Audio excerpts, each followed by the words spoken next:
besides being a deacon, I'm an attorney. And I grew up here in Des Moines. I went to Dowling High School, graduated from Dowling, and went on to Creighton, and I studied journalism at Creighton. And my undergraduate degree is in journalism. And I always have had a love for news and journalism and things like that, which is probably the reason why I majored in journalism. When I got out, I worked for some newspapers, and at one I was even managing editor of, and at another one I was a political reporter. I've always been involved or interested in politics, and so combining news and politics and now law was kind of interesting for me because it combines so many different things that I see all the time. And so when I was ordained as a deacon 3 years ago, which was in 2010. This was the first class that Bishop Pates ordained as permanent deacons. One of the things that he did was he assigned each one of us who were being ordained to a diocesan ministry. Now, I don't know if Bishop Sheridan had done that before, but it kind of took us by surprise. And so with my background in journalism, and my interest in the news and that, my diocesan assignment was the communications office, where I write a column for the Catholic Mirror. I've been writing a column for the Catholic Mirror ever since, starting in September of 2010. Usually I'm late in turning it in. I'm a procrastinator, so the day before it's due, my wife usually asks me, "What are you writing on this one?" And I'll tell her when I finish it, because I don't have any idea what I'm writing on. So I'm always looking around for ideas to write. And being a news junkie like I am, and now somebody who's ordained and a little interested, more than a little interested in the church and in religious things, I noticed a couple of years ago there was a movement going on between the Vatican and some Anglican people, Anglican parishes, about bringing some Anglican parishes and some Anglican priests into the church. There was a movement afoot to do that, and with interest I followed that.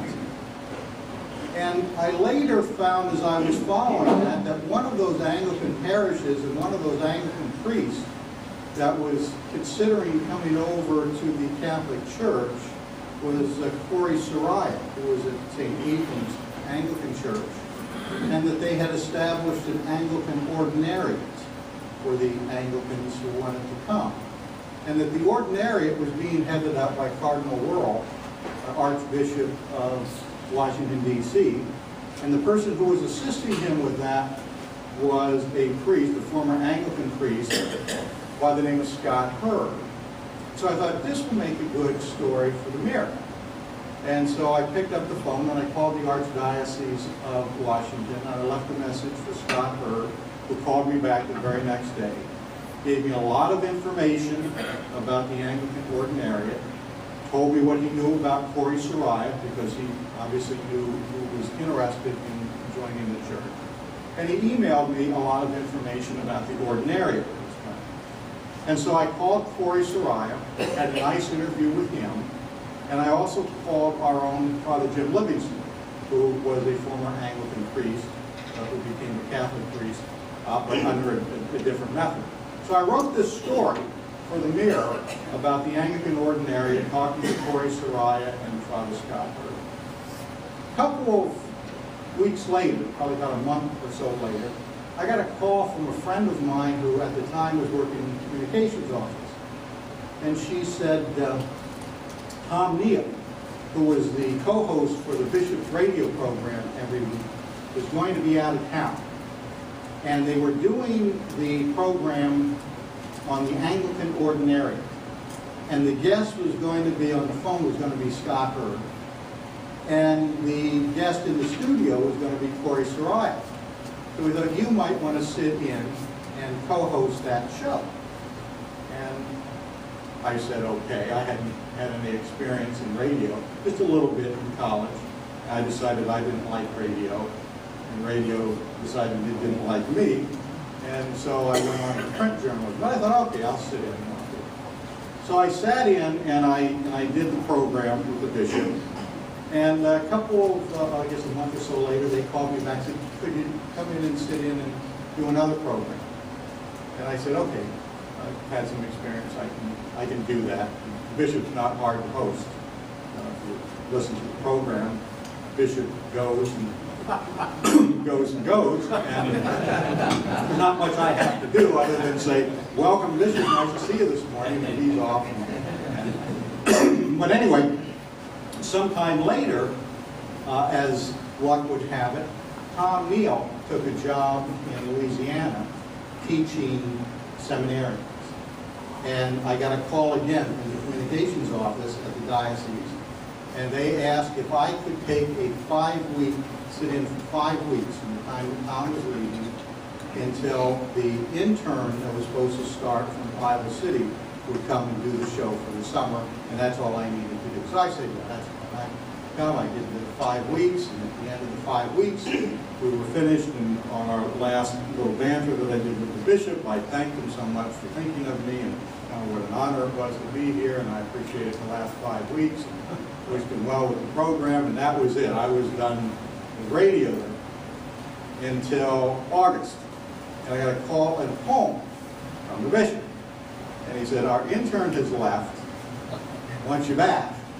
And so they've arranged it so that I would come back and be kind of the semi-permanent host for his radio program, and somebody else then would fill in for me once in a while. So I started co-hosting the show about 3 times a month. But during this time where I'm getting to know the people in the radio station, they're asking me to do a couple other things, and I'm talking to the station manager, and we're talking about news items, and we're talking about things going on in the legal end of the world, and I start talking about some of the issues that are coming up that I see maybe threatening Catholics and Christians in their belief. And he said, you know, that'd make a good show. And so that's how Faith on Trial got started. And it started about 10 months ago as a 5-minute segment that they ran on the morning drive time program, on John Lee Day. They bring this in, they had some bumper music, when hear you, you know, and here's Deacon Mike Man, all rise and all that. And so I go on and I say, yeah, I talked to so-and-so the other day, and here's what he said, and they plug in the thing, and they run a 5-minute taped interview, a 4-minute taped interview. And after a while they decided, well, maybe we can do a whole half hour on this. And so they asked me to do the whole half hour, expand to a half hour. And what we did at the time is they taught me how to tape my own interviews. And they gave me a Skype connection and all sorts of things so that I could call around and I could talk to these attorneys around the country that are handling these cases on a Skype phone line. And I could record it on my computer. And I could sit there literally in my pajamas and bunny slippers and do the interview. So I would do 2 interviews per program. I would send them down to the station where they would edit them. And then they would tell me how much time I'd used in the program. And I had a total of 23 minutes. So I would subtract that out, and then I would write an introduction that was, 2 minutes and 30 seconds or whatever it was, tape that, send that back down to them. And they run it on Saturday morning, and then they ran it a couple of times on Sunday, and then I think once on Monday evening, I guess against Monday Night Football, so I don't know how well listened to it was. But anyway, that's how the show developed. Then a couple of weeks ago, after I finished with one of the bishop programs, Mike Peters, who's the director of the radio station, manager, said he'd like to see me. And so I went down to his office and he said, first, the bad news, they're taking you off the air. I said, you are? He said, yeah, but now the good news is you're coming back. After we do the Carathon, you're only in hiatus for a couple of weeks. And after the Carathon, you're coming back. I said, good. He said, you're coming back live. You're going to do it live Tuesday morning from 9 to 9:30, and then we're going to replay it on Tuesday night at 9 o'clock. And now that, of course, causes some other problems, because now I can't sit around in my bunny slippers and interview people at whatever time they're free. I've got to get them free at our time. We had our first live program the other day, and our first guest, good guest, we've had him on many times before, Brad Dacus of the Pacific Justice Institute. He's almost a semi-regular on the program, but he's out in California. So he's getting a call about 7 in the morning to appear in the program. It was set up ahead of time, of course, and he appeared. And so now we're back and we're on live. And next week we're starting a new little segment. I've got somebody that's coming in with me that's going to do a little bit of chat back and forth. But the way we do the program now is it is 28 minutes of straight me. There are no breaks. From the time the red light goes on and they point at me, I go for 28 minutes. Now, for a lawyer, that shouldn't be too difficult. But for a lawyer without much radio experience, it is a little bit difficult sometimes. So anyway, if you tune in, we're going through some growing pains with the program right now, and but I hope you'll tune in and you'll like it. And if you don't like it, too bad. We're going to be on there anyway. I found a couple of things, though, about the law and what's going on out there as I have talked with other attorneys throughout the country. The attorneys that I'm usually visiting with are people from these Christian-based public interest law firms, like the Alliance Defending Freedom, Brad's Pacific Justice Institute, Becket Fund for Religious Liberties, the Thomas More Society, places like that that are defending these cases in court. And in the 20-some programs that we've done, I've been able to break down, in general, 3 areas that I think are becoming very troublesome for us as Catholics and for Christians in general, and even broader than that for anybody of faith. And I break that down into these. One is the homosexual agenda. The second are attacks on conscience and our religious rights and in the military. And the third is abortion. So let me take them from the top.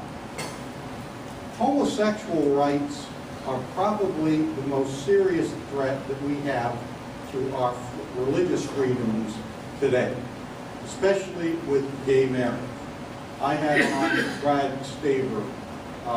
Matt Staver of Liberty Counsel. He's the president and chief legal counsel for Liberty Counsel. He is also the dean of the law school at Liberty University. And he was one of the guests, and he said something to me that really stuck in my mind, and I will share it with you. He said, when we talk about same-sex marriage, we're talking about people that are looking at this as a zero-sum game. In other words, they win, we lose. And as you look around the country and see these cases that are percolating up through the system, and unfortunately, many of you probably have not heard about these because they're not cases that you see in the mainstream media. But we have a lot of cases involving people who will not participate in a same-sex wedding ceremony that are being penalized. Let me give you some examples.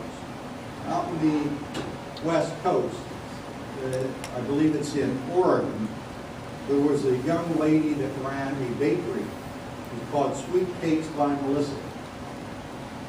Sweet Cakes by Melissa was asked to bake a wedding cake for a same-sex ceremony.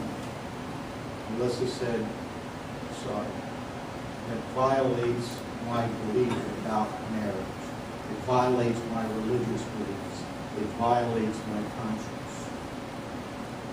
Well, needless to say, the state came down on Melissa. And the chairman of the Department of Labor in that state was quoted as saying that his business was not to put Melissa out of business, but to teach her how business is to be run. To teach her what is important.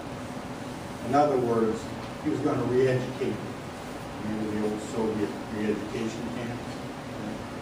Melissa got so much heat, not only from the state being sent questionnaire after questionnaire and having investigators interviewing her, she started getting a lot of bad publicity in the local area. And she started getting a lot of phone calls and a lot of hate mail. And if you want to see hate mail, you ought to see what the tolerant left sends out. She was so unnerved by what was happening that she closed her business. Sweet Cakes by Melissa is no more. In New Mexico, a young photographer and her husband were asked to photograph a same-sex commitment ceremony. Now, in the state of New Mexico, there is no such thing as same-sex marriage. It's not lawful in New Mexico. They don't even have the civil unions that they have in some states. So this is something without any legal standing at all in the state of New Mexico. She politely declined. She wasn't going to do the photography, said it was against her religious beliefs. Same-sex commitment ceremony violated her conscience. The complaint was made to the State Civil Rights Commission that investigated, found her guilty of discriminating, and fined her $7,500. The Alliance Defending Freedom got involved. They took the case. They appealed that fine. It went up to the state Supreme Court in New Mexico. The state Supreme Court affirmed the fine. One of the justices wrote that he understands that this was violating her conscience, violating her religious liberties, her religious rights. But, he says, this is a state Supreme Court justice. That's just the price she has to pay to be a citizen. The florist in Washington, same thing. The florist in Washington is an elderly lady. She runs this floral shop, and she had a customer that she knew was gay. And he would come in, and they would visit. They knew about each other's families. They were friends. She knew who he was and what he was. And he comes in one day and he says to her, I'm going to marry my significant other. Would you do the floral displays for me at the wedding? She said, friend, that's tough. I can't do that in good conscience because nothing against you. It's just that I don't believe in what it is that you're doing. Well, the friend went away, but when the rumor got around that this was going on, the ACLU contacted the friend and kind of encouraged him to file a complaint against the florist. And when she did that, the state attorney general also filed a civil complaint against her. And he discriminated against these people. Well, she took it a step further. She got attorneys and she countersued. Right now that suit is pending. Don't hold out much hope for it knowing politics out there. But she is suing and asking a court to declare that she has the right to refuse certain business. We have a case right here in Grimes. A Mennonite couple, you may have seen this in the news. A Mennonite couple runs an art gallery in an old Lutheran church. And they're very religious people. They left the stained glass windows up. They left the paintings up. They left the sanctuary the way it was. And the woman is very involved in art. She loves art. And she loves her religion. And she is very religious. And so she does a lot of religious art in the gallery. Well, of course, they rent out the gallery. And they rent it out for things like weddings. Well, you know what's going to happen next. Somebody comes in and says, we want this venue for our same-sex wedding.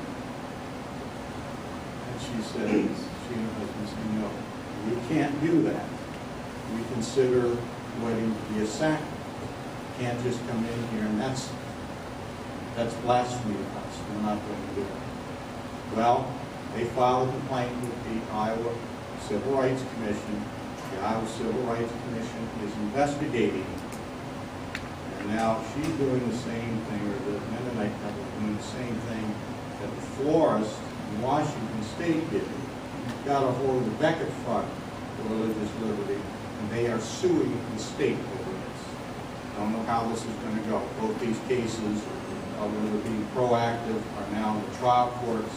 And if anybody knows anything about law, sometime, maybe in our lifetime, the court will make a decision. It can be a very slow process. You have to go through discovery and all sorts. Matter of fact, we had the attorney from the Becket Fund who was handling that case in our first live program the other day, and he explained what was going on there. There are some more subtle efforts that are aimed against Christians through this homosexual agenda. Recently, the Department of Justice sent a memo out to its employees telling them, this is the Federal Department of Justice, airport, telling them that they were to affirm homosexuality in the workplace. And if they sat and said nothing, they would be considered to be disruptive. And they would be creating a hostile work environment for anybody there that happened to be a homosexual. A hostile work environment. If anybody knows anything about labor law, that's your ticket out of there. Okay? You have to affirm homosexuality. Remember, it's a zero-sum game. You got to affirm it. You can't even sit silent. In Toledo, a woman who worked for the University of Toledo that had a big same-sex program for same-sex, homosexual, transgender students.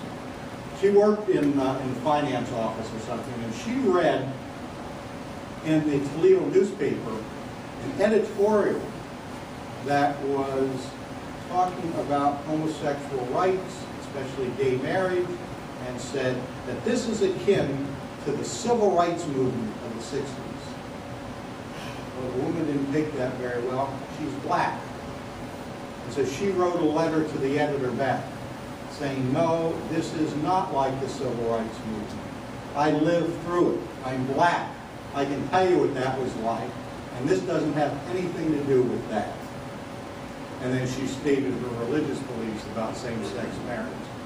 University of Toledo fired her for that letter. Well, got one of these public interest law firms. They sued to get her job back. Trial court turned her down, dismissed the case.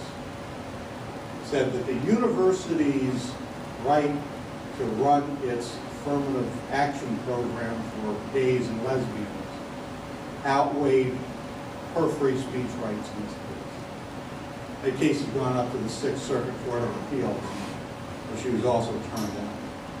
She lost her job. Some places we have civic and public officials who simply are refusing to defend laws like the Defense of Marriage Act. If you remember, when the Defense of Marriage Act went up to the Supreme Court, Eric Holder of the Justice Department refused to defend it. There was a coalition of representatives in Congress that hired their own defense, and they defended, but the state wouldn't.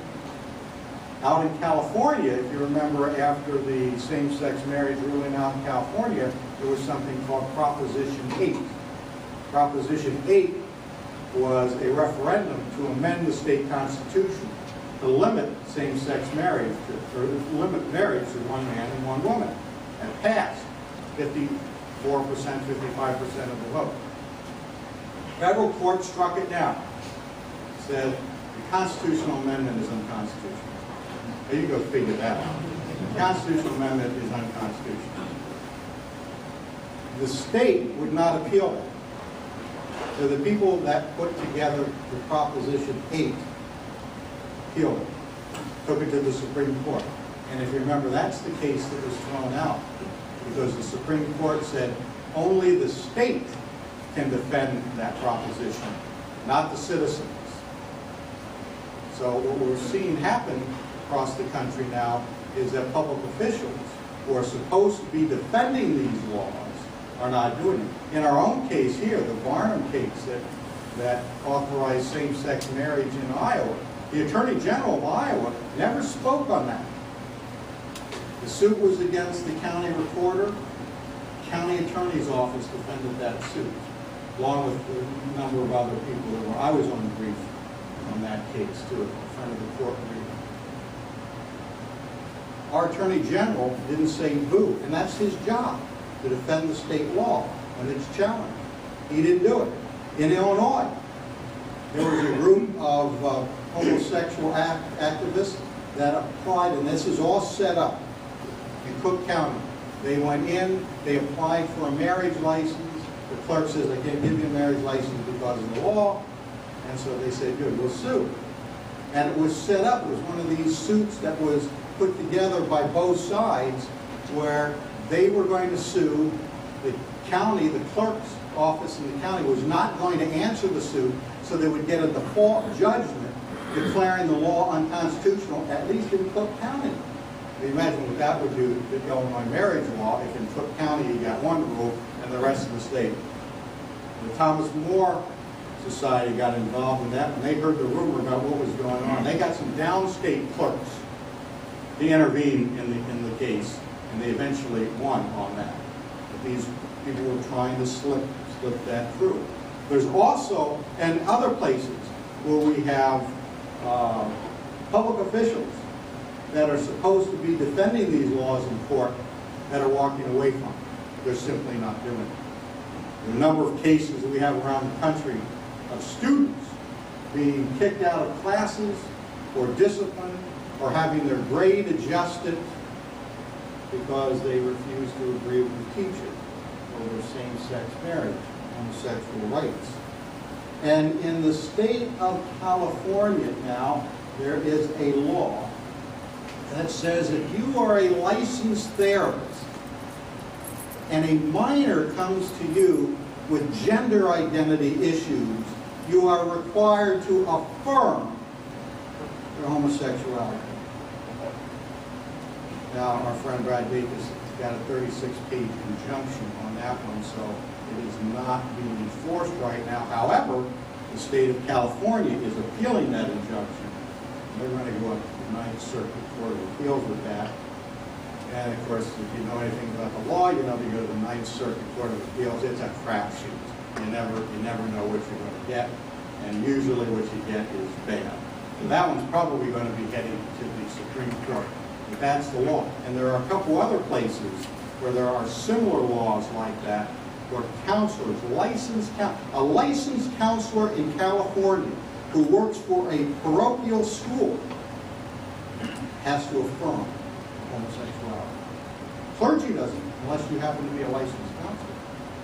But when you have kids in that age group that are having those kind of issues, you certainly want them to have a licensed, competent counselor that can help them work through those things. No, not in the state of California.